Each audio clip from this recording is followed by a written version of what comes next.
Here we come.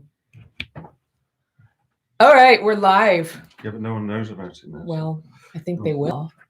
I think the notification will go out.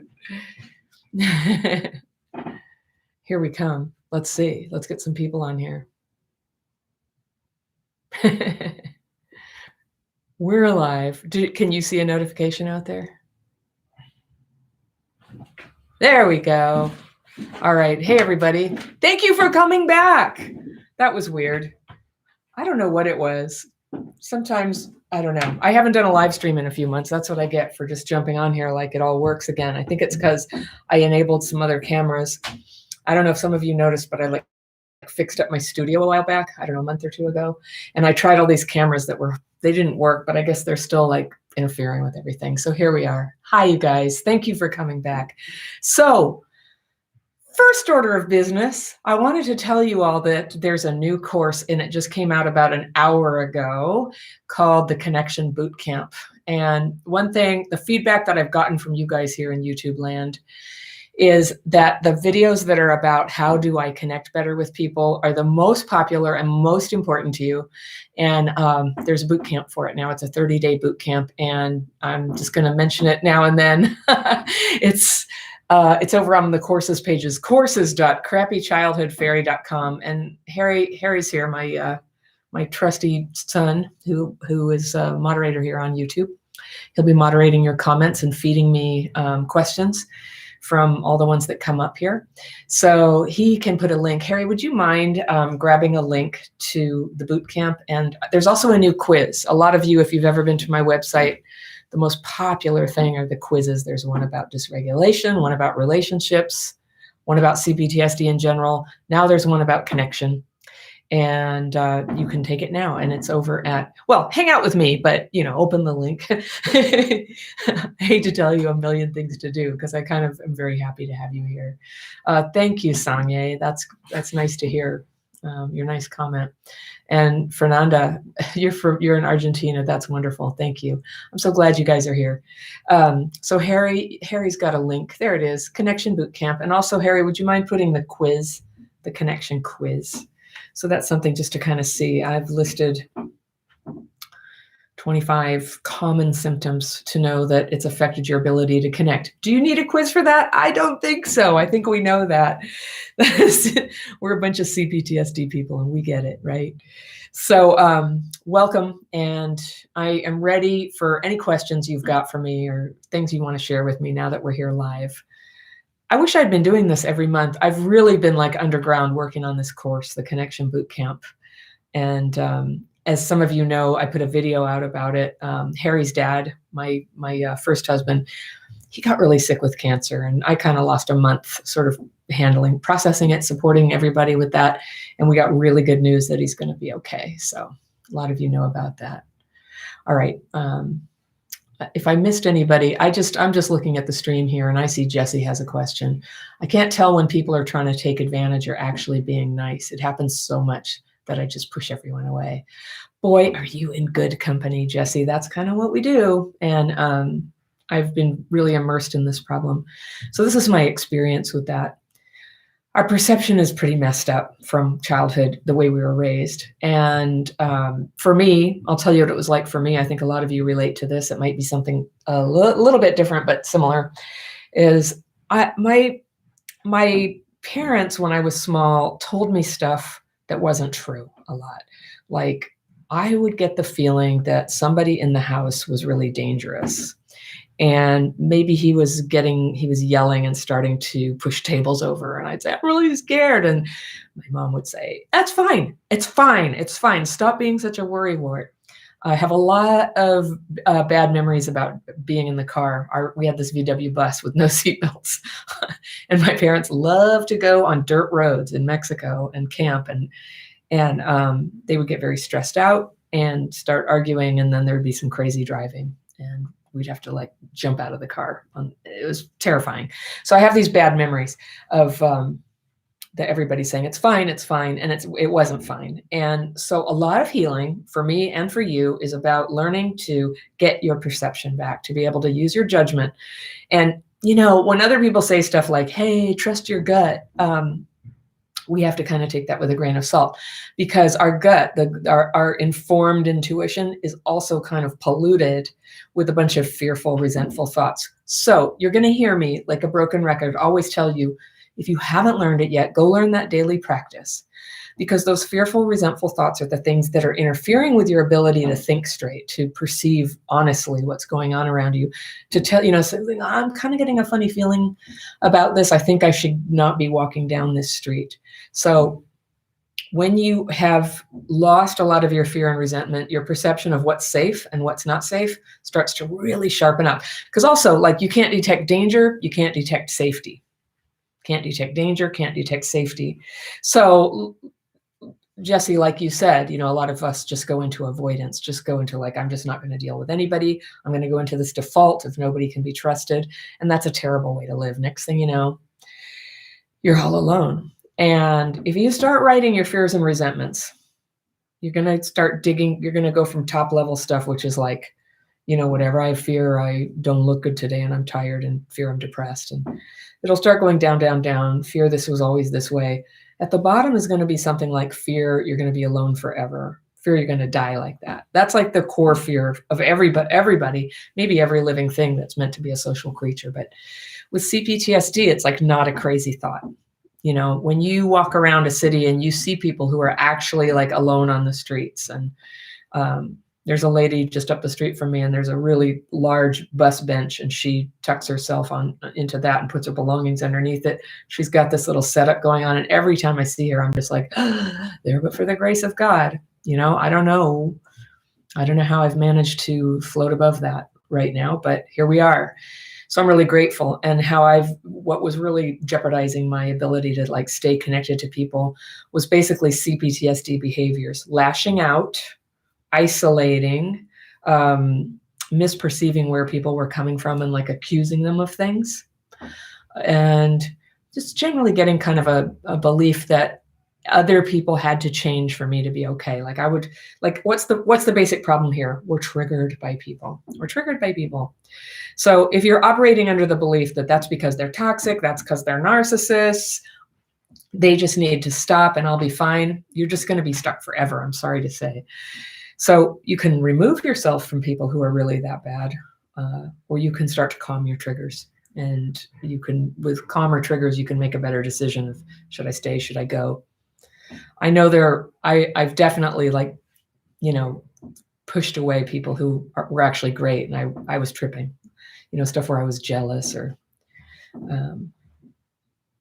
used to have a lot of difficulty with people who I felt, I thought they were judging me. And I get that fear when I'm judging myself. I'm feeling ashamed about something. So you can, I talk a lot about how to clear up shame. So that's kind of a longish answer on that.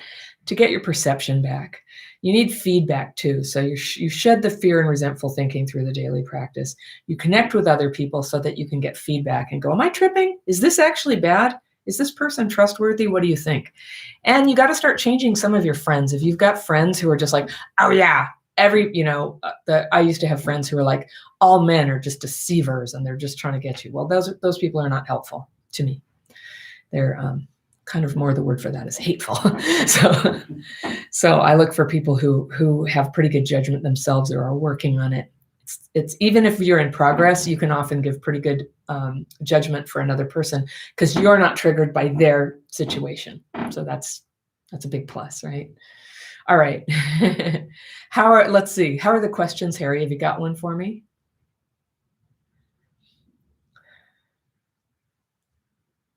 Okay. Rosie Adspeth.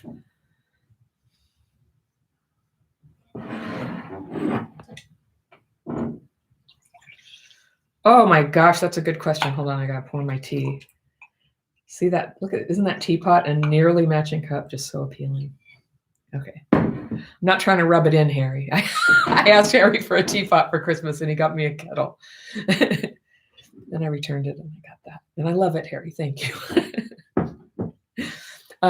Okay. So Rosie says, what's the difference between regular emotions, being dysregulated, and being triggered?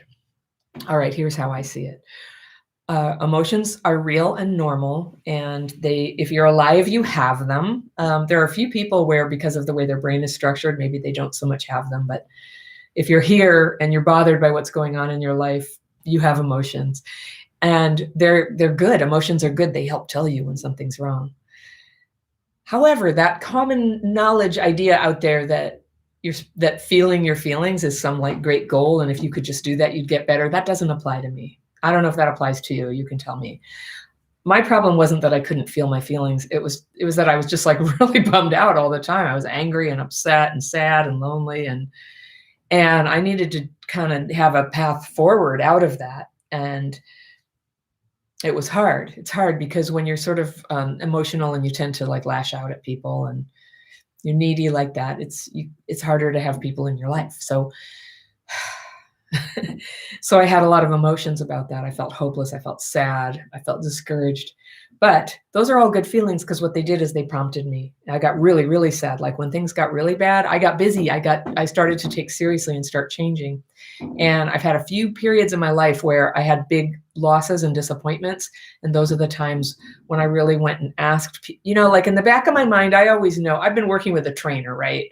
I have a physical trainer. I've known about her for a couple of years, and I always thought if I was ever serious, I'd call that lady. Well, I finally did. All right. And that's what it is, for the people to help you. I always knew who I would call if I really wanted help. And I didn't always want help. Like if it doesn't get really bad, why would you ask somebody to interfere and give you advice? Because it's so triggering, really. And it's a lot of responsibility.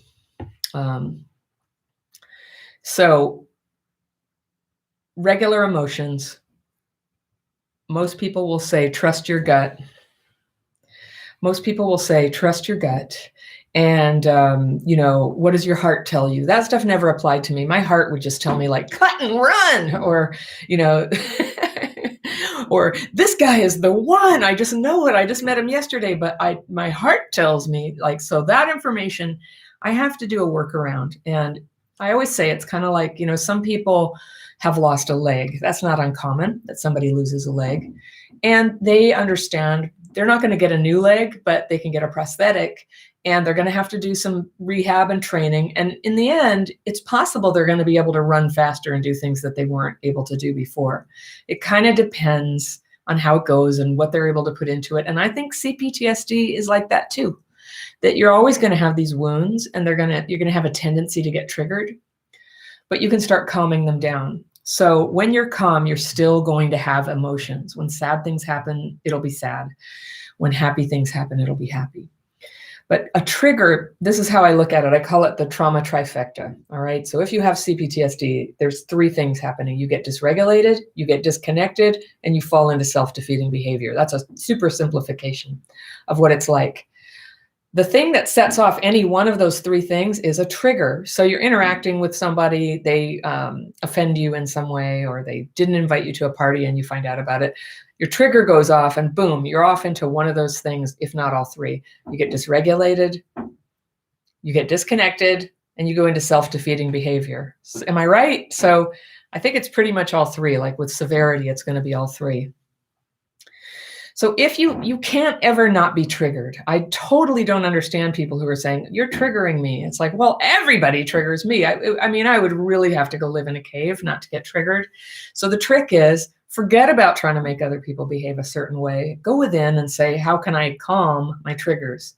So my Healing Childhood PTSD course, the Dysregulation Bootcamp, and now the Connection course, it's all about like how to start noticing when you're triggered and then use tools to start bringing it down.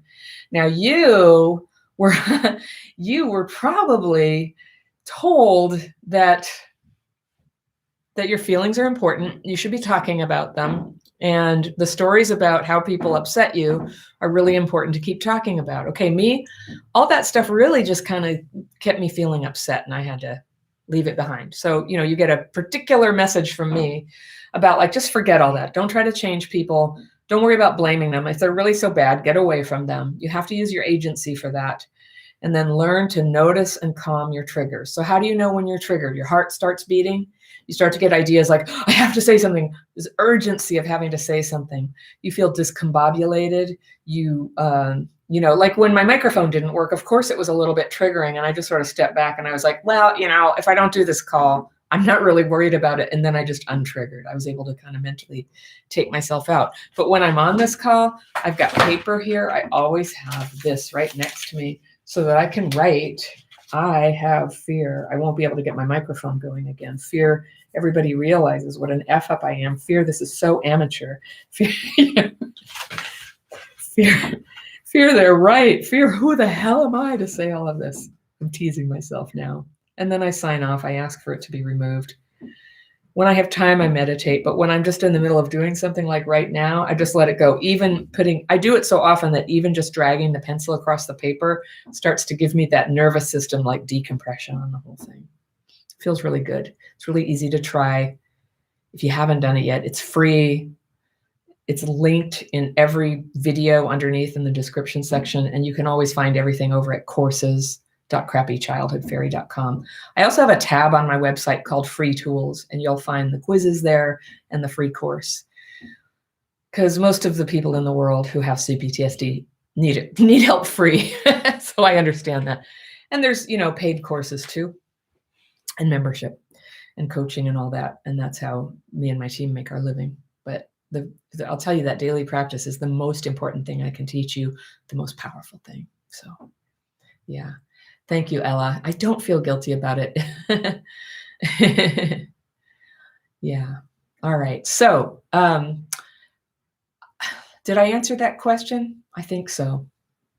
Emotions, triggers, and dysregulation. When you get triggered, you get dysregulated. Okay. Harry's just put the link to the daily practice there in the chat room, so you can always go there. Sixth Sense Amelia, hi there. It's nice to see some of these names here of people I know, Spiritual Badass and some. Hey, it's Jenny Geddes. Hi there, Jenny. Jenny Geddes is in the house and she is a coach. She has a couple of coaching intensives coming up. One starts May 8th. It's going to be Saturdays at 8 a.m. Pacific time for 8 weeks. One of them is going to be starting June 8th on Tuesdays, and that one's at 2 p.m. Pacific time for 8 weeks. She's amazing. The people in her, she follows my coaching intensive program. We're we collaborate very closely on this, but people love her because she's nicer than me. I'm known as being very direct. Some people, when you want that, I'm your man, but Jenny's awesome, and her students really love her. And if you want to check that out, you can go over to the coaching page. There's information about the 8-week coaching intensive there. And I think on the most popular videos, we have a link to the coaching intensive. It's you apply, it's 2 steps. You send a written application and then we interview. So we're always just sort of looking for kind of evenly matched participants who we think would sort of be a good salad of people. We can't really do people who are in crisis. For that, we have individual coaching. You can do that with Jenny. You can do that with Kara, and I think Kara's here. And sometimes you can do it with me, but I'm often booked up. And I'm going to be away this summer for a while, so with a little luck. All right, so Harry, what's the next question? Oh, I thought we just had Jessie. Oh, okay.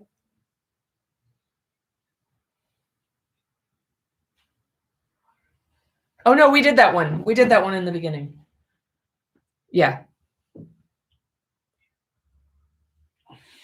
Angie. Mm-hmm. Oh, yeah. Oh, yeah, I totally get it. Okay, Angie's asking, how can she repair relationships with her children who have CPTSD because of their experiences with her? And Angie, if you would chat this as soon as you can, there's a little delay, but I'd just like to know, how old are your kids? So yeah, somebody just said open letter to abusers. No, not good. Not good at all. Leads to nothing. Calm your triggers. So Angie, I'm really sorry this happened. And I am so proud of you because you're owning it. You're just holding this and just knowing your kids were hurt by the years when your CPTSD was active. I totally understand. My kids have definitely been, they've had to go through stuff where they watched me really dysregulated and making bad choices. And luckily, I had the daily practice to pull back from that pretty quick while they were little. But, both kids are in earshot right now. And I'm just going to say, their dad and I used to have terrible arguments in front of them. And when I was divorced and I had, one thing that's definitely not my fault, but I had horrible medical catastrophes. And I remember, I really wanted to see them. I was in the hospital for cumulatively about 4 months, and their dad brought him in, and they were very upset to see me so messed up. And so that's one trauma, definitely not my fault. And then other stuff where I just chose creepy guys to date and I allowed them to meet them. I totally stopped that. So I'll just tell you a little bit about my experience with that. I am grateful I had kids because I did have a heart for realizing, and I know you do too, Angie, and I know all parents do. It's very rare that they would not have this, a sense of a great deep desire to make things good for the kids. And what's good for the kids is good for us. So that's something like, if you're feeling like you're falling short in any way, all of you who are parenting minor children right now, get into a community of healing people so you can get support for that. And when you're dysregulated, because what happens, you end up yelling at the kids, right? Some of you have heard the story. Like, I used to lose my temper with them, and there was a pattern to it. And what it was when I thought that other parents were judging me. So if we were late to school and we were pulling up in front of the school and some principal was out there and some other parents sort of looking like, oh, there's that single mom again with her late kids. And I would go into all this like fear and resentment about that. And then instead of doing something constructive, I'd get very impatient with the kids. It's like, hurry up, get your shoes on, get out of the car. Why do I have to tell you again? That was me dysregulated in parenting. So I got back and I absolutely committed myself to the daily practice twice a day. And I was able to just not get so dysregulated, even when people were judging me, which they were. I was not imagining this. I ended up, I had a lot of drama in my life and they judged that. And so when I did that, I was able to tell my kids, honestly, I would write and meditate and be able to tell them when they were even like 4 or 6 or 10, or as young adults, and just say, I'm really sorry. The way that I was yelling at you was totally uncalled for. And it's never okay for me to lose my temper at you. And I'll just tell you what was happening was I got filled up with fear about what other people thought. And that's not your fault. And I apologize for taking it out on you. I'd say, can you forgive me? And this is the part that just touches my heart. They were so little and they go, okay. They're very good. So if you're in active parenting, and I know that wasn't your question, Angie, but I just want to address that for anybody out there who's got young kids. You can really save the day by getting honest about what just happened. Not too much information. Never talk about sex, things like that. Kids are too little to hear about that stuff. And they also don't need to hear gory details about what people did to you. You can simplify it for them and just say, I was upset and I took it out on you and I'm really sorry. That's not right. And all of you, if you could just imagine if your parents had been straight with you like that, then their behavior that hurts your feelings wouldn't necessarily have had to go into your nervous system and get locked in there for a lifetime, right? Where then all that damaged perception where something's wrong, but you're being lied to. It's like, oh, stop it. That wasn't anything. Why are you crying so much? Just get in the car. That's the sort of thing that's where the PTSD really comes on. So obviously when there's violence or anything like that, drugs, it's really, really important to get the kids out of there. And it's better to be poor than exposed to that stuff. It's okay to be poor. It's not okay to have to live around violence. So that's my hierarchy of things.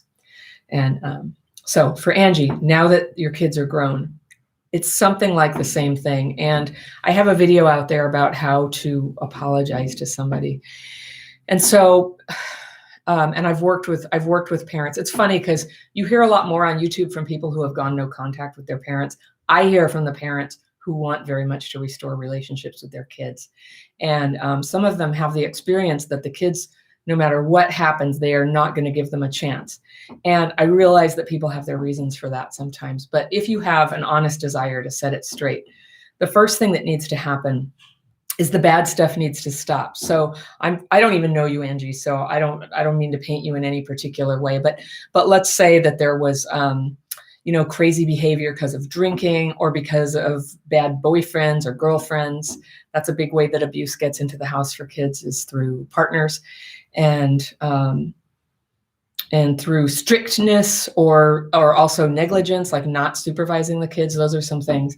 The bad behavior needs to stop. And then to really own and apologize for that, you're going to have to take some time. And I would absolutely recommend you take time in the daily practice, like days, pages and pages and pages. You can read to somebody. By the way, Kara is in the house. Kara, C-A-R-A, and she's here, and she was just chatting. And Kara does one-on-one coaching for people who need a little help figuring out how to get started in these techniques so you can start getting free. It's impossible to make an effective apology when you're still terribly upset about things. So you kind of need some mental freedom. And when you've gotten all the fear out, fear I'm a terrible mother, fear they'll never forgive me, fear they're ruined forever, fear they told people, I know these fears, I've had them. They get out on paper and you get a little relief from them. You get some companionship from somebody who understands the daily practice and is supporting you.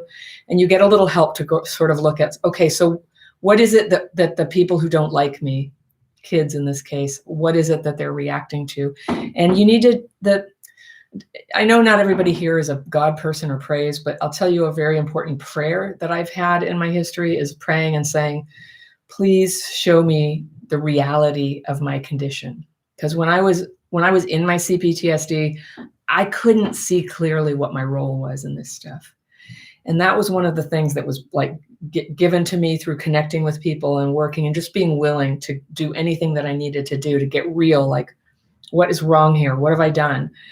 And what's interesting is that, like, the fear that it's so terrible that you can't ever face it is so much worse than actually facing it. It feels good to face it. Like there's this moment where all of a sudden, or there's a kind of like 30 seconds, a minute where it's like this unbearable, like hot water is pouring on you and you're like, oh my gosh, I see what I've done now. It's so bad. And as soon as that happens, then comes the relief just to face reality. It feels so good. Facing reality feels good no matter how bad it was. And even if you can just be honest with yourself what it was that hurt your kids, you're going to start to feel this comfort and relief. And that's why we write and then we meditate. The meditation kind of helps let that relief soak in. Having somebody to read to and talk to about how to do this also can help you stay strong while you keep facing things. But generally, if you're supported enough, and it can just be peers and writing. If you're supported enough, you can get from panic. I used to call it the pack of wolves. It felt like a pack of wolves was chasing me. Sometimes you just like let them get you. It's just like, okay, the truth of how bad of the thing I feel ashamed about, just let it get me. And then it's like, it's just not really anything. You just go, okay, I see what it is. I kind of knew that. So when you get it, you can begin to start writing down an awareness of that. And, before you attempt communication, just try to get clear. Here's what I did. The next step would be to think through, now, how would I feel if that happened to me? And I'm going to wager it probably did happen to you. So you probably know exactly how it feels, but just start opening your empathy. So if I were a kid and somebody had brought in a dangerous boyfriend in the house, how would I feel about that? And I can write it down. I would have felt scared that I was going to get molested. I would have felt like terrified that I couldn't trust my mom to use good judgment and keep me safe. I would have been afraid what other people think. I would have been afraid my dad would find out and they would fight about it. So you start to have empathy, like what is it that the other person is feeling? Then when the day comes that you're ready and you've talked to another person and you've written this down and you understand what you did, then you're going to figure out, how can I do this differently? And with adult kids, there's many opportunities to do it differently. So one person in this community who's done a lot of really good work with her adult kids, she's been very respectful that they may not want to have contact or not yet, or it may need to be limited. And she lets them set the pace for it. But she just shows up very honestly and without demands or expectations. So you're not like, come on, I'm sorry. Can we just plan Christmas now? You just say, I just want to tell you I'm sorry. You just keep it completely confined to your apology. So you prepare for that. And then comes the day, if they will talk to you in person, go see them in person, fly if you need to. If that's not possible, then do a Zoom chat. If that's not possible or they're not willing to do it, write an email. or a paper letter. You do like the most direct means that you possibly can and that they will allow. Go do that. And then tell them, I wanted to talk to you. I've been working on this and I've been thinking a lot about why you were hurt. And one of the things I realize, and you can let me know if I've got this right, is that I did this, this, and this. And I think if that were done to me, I would feel like this, this, and this. And you can let me know if that's what it was like for you. I'm interested in hearing. I'm really, truly sorry. Here's what I'm going to do. I'm going to, do this about Christmas. And I totally understand. Or you don't even have to, forget I said Christmas. Don't bring up Christmas in an apology. It's too triggering for everybody. And just say, here's what I'm going to do. I'm making better choices. I'm working on my Cptsd right now. I'm learning the causes of why I acted that way so that I can never do that again if I possibly can avoid it. And I'm working on that. And I realize you may need time. But I just wanted to let you know, I'm trying, I'm sorry, and I hope you can forgive me. That's a key thing, to just say, I hope you can forgive me. And then you know what you do? You let go. You just let them react to that. Sometimes people, I've noticed what I've experienced in people is sometimes they will just say, oh, it's fine. It was nothing. They deny everything. Sometimes they go, well, yeah, you did do something terrible, and they're still upset. And you do not have to get in and process it with them and say, you could say something like, all right, well, I'm here if you want to talk about that sometime. But like all people who have Cptsd or who are very upset, it's like talking to a drunk person who's throwing chairs. Don't try to solve deep things when somebody's really triggered. See if you can gracefully and without triggering abandonment in the other person, set a time for the future and do that. And so sometimes right there and then when you make that apology, hearts will just open up and tears will flow and you're hugging and it just works out beautifully. You can't predict. And sometimes what happens in the first moment, like they're so nice and then later they ghost you, or sometimes they just say, get out of here. And then later they're like, hey, you want to come to Christmas? So just give it time, just let go. You do your part to set everything straight. And then you let go and you let them figure out what they want to do about that. You're going to find that the sadness and the terror and about being alone that you were feeling before you did this just got a lot lighter because you just brought back your truth and dignity and your kindness to another person. And so even if they don't forgive you and they don't come in your life, you get to walk around with your head held high. You're not walking around with horrible mistakes just lying around your life. We all know those people, and a little bit we are those people. We don't want to be those people. So I hope that helps. I sincerely wish that and hope, Angie, that you get to be reconnected with your kids. I know Kara does have experience with that. It's a terrible thing. And I know some people, it's not safe to get back together with family, or their family won't have them. And all of that's really hard. But if you possibly can, I'm rooting for any of you. There's a video called Should You Visit Your Family? And it's basically like ninja boundary skills for when you have to go into a difficult situation. By the way, if somebody is the one who's hurt you and you choose to have contact, let's say your parent contacts you and says, I want to apologize. Can we get together for lunch? And you do that, but you want to go in like with a jetpack so you can basically just fly away if it gets to be too much. Wouldn't that be nice? So, but you can do things. You can make sure you have transportation. You can keep it short and have an end time. You can not get into any discussions of things that are not, there's no point, like politics or religion or anything like that. Criticisms that they have of you. If it begins, you can just say, yeah, I think it's probably good we not go there. But tell me, how's the new apartment? And you just let yourself be whether you're the parent or the child or the ex or whatever this is, you let yourself be the strong one and the wise one. You won't be sorry. It helps. All right. So that's that one. Do we have another question? All right.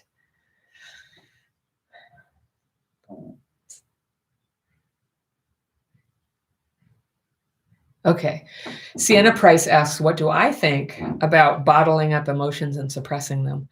Well, if you're like me, it's not really possible. But I know a lot of people do it, or they had to do it, or they got trained to do it. Like I wasn't really punished for having emotions. You might have been.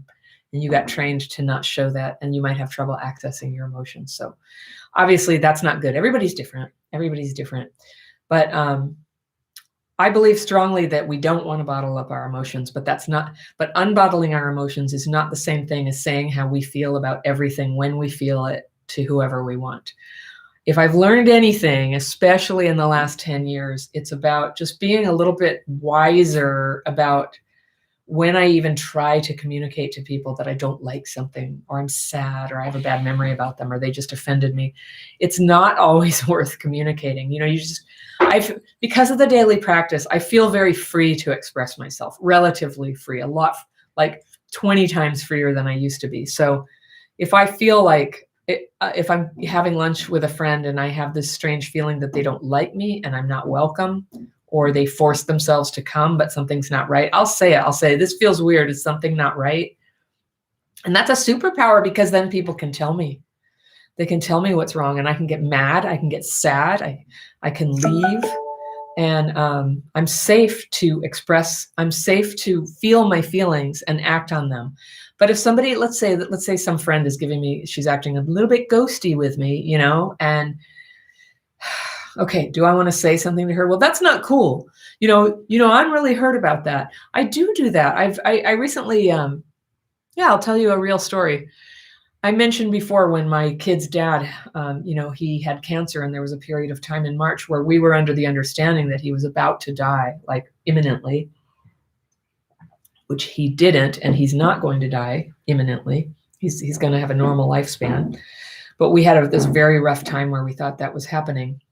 And I have two close friends, and each of them, I reached out and I said, this thing is happening and we're getting these scans and they just came back terrible. And, the kids don't know yet, and we have to somehow tell them. And I'm so upset. I'm losing it. And I just don't know how to do this. And neither of them ever got back to me. And I told them, those are close friends, and it was worth telling them. It was worth saying, you know what? And actually one I have not told, and I don't think I'm going to, because I think the way that it's not close, I'm sort of like, I'm just content with it being a shallow relationship after all. I don't want to try to work it out. I don't feel like that's going to go well. The other friend is a really good friend, and through thick and thin, I want to stay friends. And we've been friends a very long time. And we've had to be honest with each other and tell each other things that were terribly hard to say and hard to hear before, and we survived. And so that friend I talked to, and we ended up making a deal that we were going to be more present with each other. And they said that they also felt that I hadn't really been asking, that I was very preoccupied with myself, and I let that in, and I heard it. So I said something about it, and I was crying when I had the conversation, and I allowed myself to be that vulnerable. But other people, there's my husband, there's my kids, most of the people in my life, for example, if you come take a course with me, there's a tiny percentage of people who come take courses, and they end up getting really upset, and they end up sending me hate mail, maybe 20 hate mails, right? Sometimes we talk about this. I don't try to talk to them about my feelings. I hate it when people do that to me. I hate it when they get that like crazy switch flipped in them and lash out and just go nuts. Sometimes they apologize weeks later, but it's too late. I just hate that. And what I do when people do that to me is gray rock. I just gray rock them. I just cut them off. I say, that's it. You've been removed. And we will not have further communication with you, and block them. And I don't try to communicate it. So that's the smart thing. I just think the way that I was trained, and what I learned in therapy, and also just like female culture, the way I grew up, it was a lot more emphasis on like, I want to tell you how I feel. Now I'm uncomfortable. Now I'm sad. I want you to care about it. And I've just always had such like disappointing results trying to get people to be truly invested in how I feel about stuff, except for the people closest to me. And so a lot of my healing has been to bring it in a little bit, just bring it in a little bit.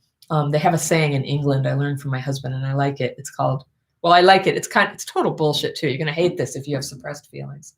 Least said, soonest mended. All right. That's a good one for me.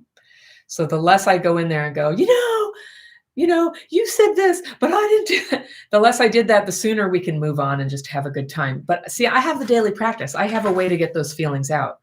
if you're operating under the idea that the only way that you're going to get free of hurt feelings is to express them to the person, I just think you're gonna have some luck, but mostly you're gonna have disappointment, and those kind of disappointments are kind of worse than never even expressing it. So just, be choosy about who you express things to, and just don't forget the incredibly high cost in terms of dysregulation of taking people on who have hurt you. It's seldom worth it to me to get dysregulated for 3 days just to have an argument. I got to really pick my battles there if I possibly can. All right. So feel your feelings, just not too much. Don't expect other people to fix them for you. All right. So who's next? What have we got, Harry?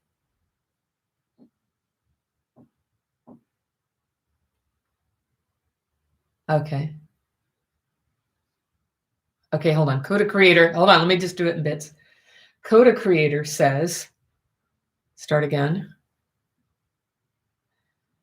I have a job that triggers me and I'm on leave for treatment. Okay.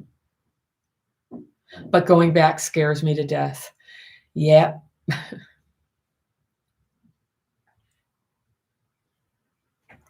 Okay.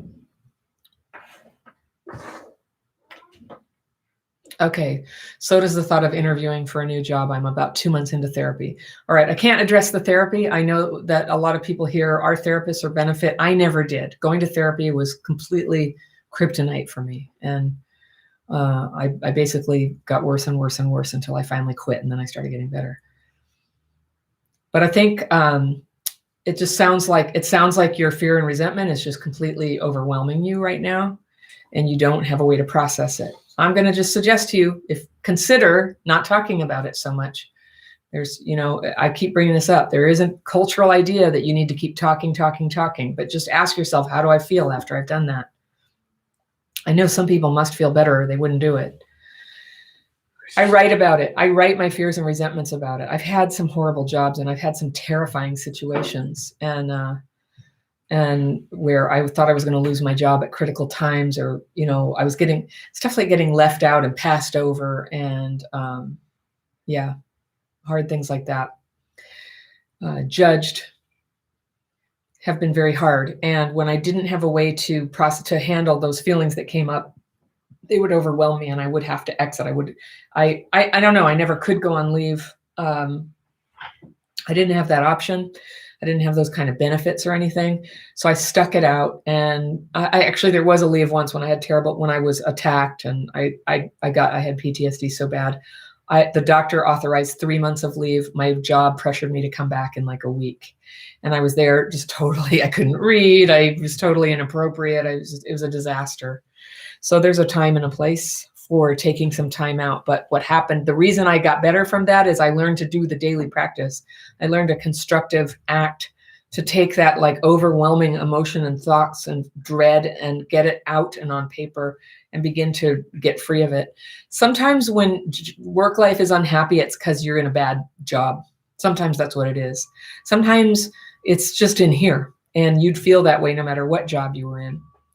But that said, I'm not like a stoic 100% who's like, you should just be able to deal with anything. I don't believe that. I think you should seek out things that work for you. Personally, I do a lot better self-employed with clients. And I know with my clients, I need to totally make them happy. Whereas when I had a job, it was a little more fuzzy. My goals were a little more fuzzy. I was in a team. I had to jockey for position. And I think this is actually extra true. There's different things that are valued in different jobs, but working in the nonprofit sector, there's a lot of what people are trading for is just funding and power and number of staff to supervise and stuff.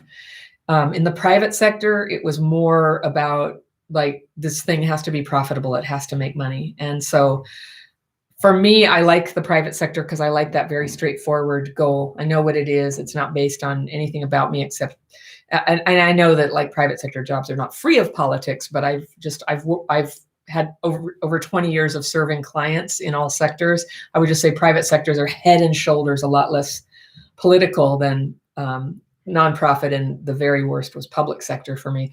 And political environments were just pure suffering for me. I don't do well in that environment. I do well when it's like, can we go on competence? All right, I'll do competence. I'll do that. And then I'm more rewarded. But I like self-employment because frankly, I have bursts of productivity and then I crash. I did a video about that recently. I think a lot of you have that too. I have my cycle is not 9 to 5 every day. Sometimes it has to be, and I'm okay that it has to be sometimes, but I like the freedom to just kind of like follow my rhythm of regulation, dysregulation, getting re-regulated, and being free to do that and not having it be a problem for anyone if I have to stop and write and meditate to sort of get myself back online. I really encourage, if you struggle at work, like find a way to incorporate the daily practice. You can get up half an hour earlier. I promise you it will help you feel more rested than if you had slept that half hour. And then if you have to write at work, it looks like working. And I'm a big believer you don't want to steal time from your employer by, goofing off. And I've goofed off in my day, believe me, but stealing time is demoralizing. So you want to kind of show up and do the job well. But I will say, it's not all employers would understand what you're doing, but if you need to take 5 minutes to write your fears and resentments and ask them to be removed, it's a good use of time because you're going to take your mental bandwidth and you just expanded it. And now you can do a better job for the remaining 55 minutes or the whole afternoon. So I always feel like it's a good use of time to really get going with that. I'm looking at the chats over here and I can't totally tell if anybody is like saying stuff to me. There's like a lot of people are talking about stuff over there. But so going back to work, I don't know. I would just, here's another cultural thing about work that I didn't get until I had really asked the people, I told you about the people who I knew could help me if I would be brave enough to ask them.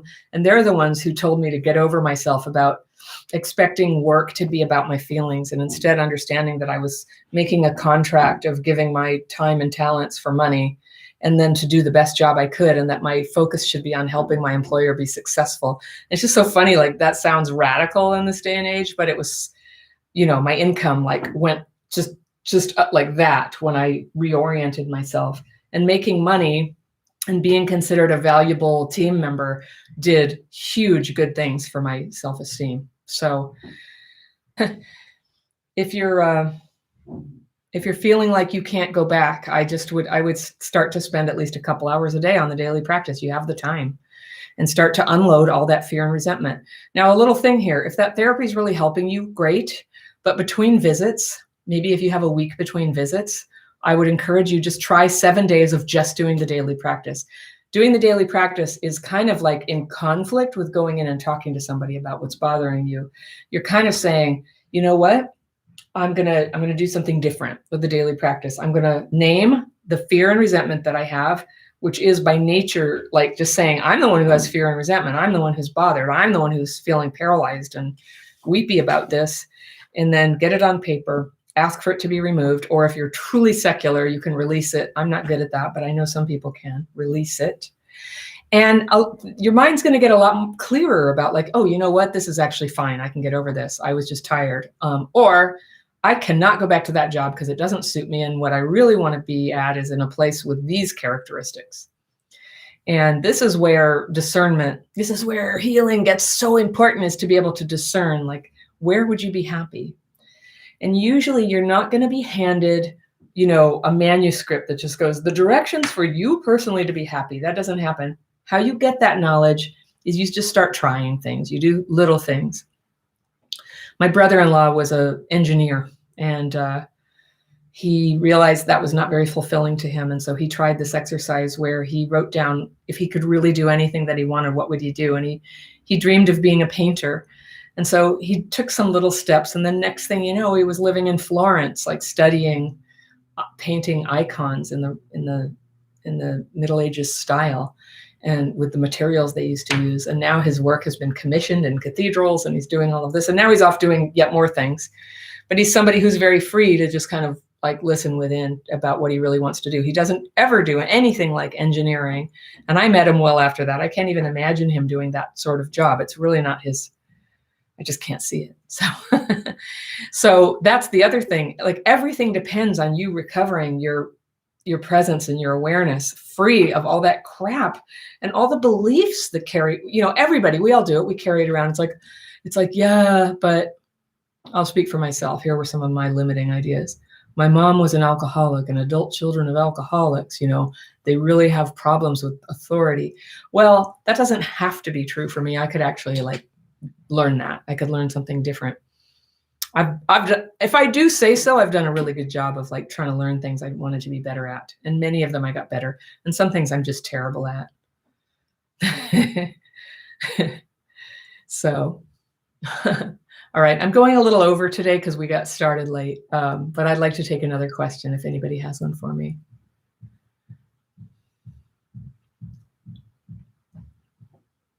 Oh, Harry tells me there's been a lot of chit chat about CBD and weed. Hey, Dan Olson. I know Dan Olson. Hi there. Yeah.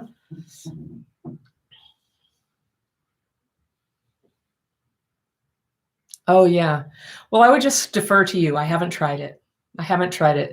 Some people I know love it. Some people say it makes them kind of sleepy.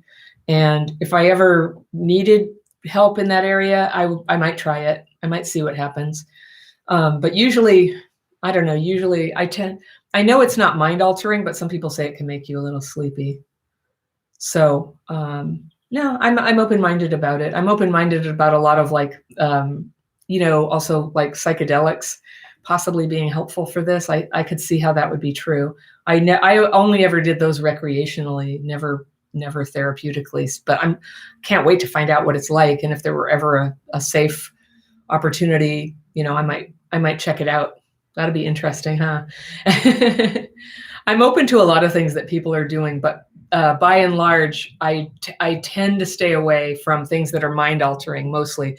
I'm not an alcoholic. I can have a drink or something, but it's the minute I have even one drink, or if I were to smoke weed, my environment better be pretty jolly, because I lose all my ability to re-regulate. If I get dysregulated, there's kind of no coming back. And so that's how I've come to understand my dysregulation is I have the ability, I have a natural ability to get re-regulated, and that ability needs all the help it can get. It's very sensitive to stuff like mind altering stuff. And these days, in a weird way, as I've gotten stronger, I've gotten more sensitive. I really like chocolate, but sugar makes it a lot harder for me to stay regulated and get re-regulated if I get dysregulated. And my life is so good now, and I have so much to do all the time, that it's hard for me to imagine intentionally messing up my ability to get re-regulated. But I like to let my hair down like anybody. So I'm open-minded. I'm glad people are talking about that and finding out more about it. But I will say this, my generation and living in Northern California, I've known a lot of potheads, and I don't think they tend to do very well. I can see how it can be used in a careful way to try to alleviate symptoms. But I will say, my general impression of people who smoke pot daily is that they have a lot of suppressed anger. And I've had a lot of personal experience with people who just ended up, there was a lot of this hey, it's all cool. And then all of a sudden they're just wah! Me, I don't really, that's very upsetting for me. So I have a lot of radar for suppressed anger. I don't really like it. And so for that reason, also the people who taught me how to do the daily practice are sober alcoholics. And I spent a lot of time learning from them and kind of learning through osmosis about the incredible value to them of having their full spirit and brain in receptive mode. Because when you're writing your fears and resentments, you have to get honest. That takes a certain amount of cognition and awareness. But then when you meditate, and I would just say the thing, once you're doing something not mind altering, and honestly, even antidepressants, anti-anxiety, it's going to really limit the benefit you can get. It's still worth doing, but it's going to limit it. Everybody gets dysregulated sometimes. Everybody can get re-regulated. And what I see recovery as is to start to just keep practicing and developing, just like a person with no leg has to really work their muscles. has to, I was, you know, with my trainer today, I had surgery done on my leg where I had a major muscle removed, and that leg, it gets very confused. And it's funny because it's not only that I can't balance on that leg, but when I'm trying to do, you know, like steps, like kind of kickboxing moves and stuff, I get very uncoordinated when that leg is involved. Like it's just not talking to my brain fully. So, you know, when you have this injury, you're trying to really like create a space for your brain and your body and your feelings and everything to communicate with each other and practice and get better. And that's what re-regulation is like. It's very physical, it's neurological, it's emotional and psychological. It's on all levels. You're sort of just like coming back to this okay center, and you want to be good at it. And for that, you kind of need your wits about you. And that's what I recognized from hanging out with all these sober alcoholics who were, you know, really just like, so they would be so vulnerable right in front of me, and they would tell the truth right in front of me. I had never heard people be so honest about what they were actually feeling and thinking inside. And it was a really good influence on me to help me do that and to help me value that level of perception where I know how I feel inside. I can write it, because you can't get free of these thoughts if you can't have the, you know, you have to have the ugly thought to be able to get it on paper and get some freedom from it. So, but yeah, you know, Netflix, chocolate, all that stuff. There's times when I just really want to escape all this and suppress it. And another thing is also like arguing with people. That's another like form of escape in a weird way. In the dysregulation boot camp, a lot of people are challenged by I think it's day 3 or something. I say is, you know, what benefit do you get out of dysregulation? And some people are like, benefit? What are you talking about? It's terrible. It's like, oh, well, for me, when I'm dysregulated, it's like I'm taking myself out of the obligation to be responsible for things. And just like, who could even expect me to show up and do the dishes today? You know, I'm out. I'm down for the count. And I think that's why my mother drank. Well, my mom drank because she had to drink at a certain point. But, you know, she had these waves where she would just need to sort of like excuse herself. And I think I developed my own ways to do that. That's what I'm personally working on, is trying to hang in there when I feel like excusing myself. There's a reasonable amount of rest, but escapism is a bummer. You know, life is not that long, and I don't want to waste my time. I'm really, really like happy and grateful to have this opportunity to talk to you guys and make videos and courses. And when anybody on YouTube says, you know, this video really helped me, I mean, you have no idea how meaningful that is to me. And I just, why would I want to throw away, you know, more time on crap, you know, it's trouble, bad relationships, chocolate. Okay, well, Kara's here. We had a lot of drama. She was going to make a cake for my birthday a couple weeks ago. And I was like, please, no cake, because I'll eat it. And for my birthday, I just want to not eat cake for once. And I ended up buying a cake and eating cake. And it wasn't even good. The one Kara was going to bring would have been way better. But I got a lot of fear about it. And, you know, I just have a lot of fear, just like everybody. I have a lot of fear. I had fear that I just can't lose all these extra pounds. And, you know, pretty soon I'm hoping we're going to have live events, and I'm going to be like, what if I just can't do it? And I have just female stuff about, like, you know, being pretty, wanting to look tiny and young and stuff that I can't 100% pull off. But, you know, I'm all right. So are you. Hi. All right. One last question. How are we doing? Matt, sugar roller coaster. Yeah.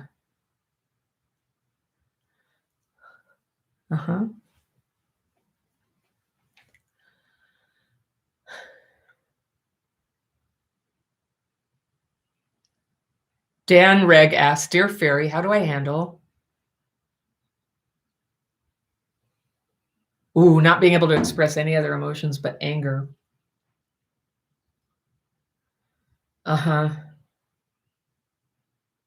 Yeah, the only emotion I ever learned to act out. I'm going to have such a boring answer for you. I think this is a job for the daily practice. I think you have too much. It's just too much in there, you know. You have feelings under there, but it's just too much, and you need some relief. Everybody needs a break, Everybody needs a way to just unpack some of this stuff. You've heard my metaphor of we have a little paper cup every time we write. We're in a leaky boat. We want to keep doing that or the boat can get too sunk, you know? You know what happens to people whose anger gets out of control? They can get in trouble. They can end up in prison and stuff. I don't know that you're saying anything of the sort, but I totally know what it's like to be leading with anger. And here's what it is about anger. A, I was told that it was good for me to express my anger. B, when you're like depressed, like deeply depressed or suicidally depressed, anger is like coffee. It just it's like a way up. It's just like better to be angry and raging than to be sitting there thinking about ending your life. All right. So the anger is good, but I also think that some people who are in helping professions, if they don't really know what to do to change your life or to deal with trauma, one thing that almost everybody knows how to do is to help people get in touch with anger and sadness. And so you'll see a lot of that. And if you're seeing somebody for help and all that's ever happening is you're talking about how sad and angry you are and why, I would just say you need to find somebody who actually knows what to do with those feelings. And that's what the daily practice is. It's a constructive way to face those feelings and let them get distilled so that what you're left with is what you really need to act on or care about, and everything else can just evaporate. And a lot of it can evaporate. And it's terrible when you're jammed up like that with all that anger. There's a lot of stuff that you do need to be paying attention to. And you probably have the nagging feeling that your life is passing you by and that you're really losing time and losing opportunities over it. And you'd be right. That's what's happening when your boat is sinking. So you don't want your boat to sink. You want to be very rigorous about getting, bucketing the leaky water out of your boat. It might always be kind of leaky, but actually when you are getting it out more regularly, you're going to have a better idea like what's going on with the boat. Is there something you can do? Get some new ideas. And it's unbelievable how a whole series of new ideas can really take you in a whole new direction that you didn't think you were going in, but it's more satisfying because it's real. It's not driven by fear what other people think or, fear you have to have this one relationship. You start to be like, I don't know. I want the thing that I want the thing that works. I want the thing that feels good. I want the thing that is harmonious for me and not just, constantly making me have to fight for everything I have. So anger sucks. I've been there and I go there sometimes, but a lot less. Okay. All right. With that, I'm going to go ahead and call it a day. Thank you so much for coming, everybody. If you're interested, please head over to the courses.crappychildhoodfairy.com.